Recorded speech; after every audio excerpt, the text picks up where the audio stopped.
ben Andy Koshi, ik ben 13 jaar, ik speel voetbal, ik speel bij Anderlecht. Ik zit op school in het Sint-Niklaas Instituut in Brussel en ik hoop later een profvoetballer te worden. Ik ben begonnen op parkje te voetballen met mijn broer.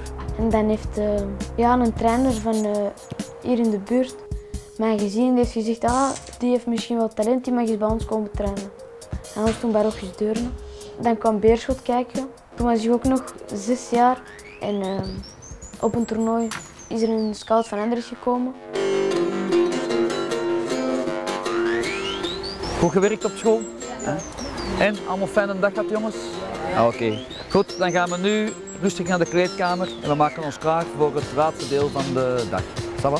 Ik ben bij de Purple Talents. Dan gaan we naar school in Brussel. Elke ochtend opstaan en dan met busje naar school. En dan tijdens de middag om 12:30 een training. Na school studie en dan moet de groepstraining.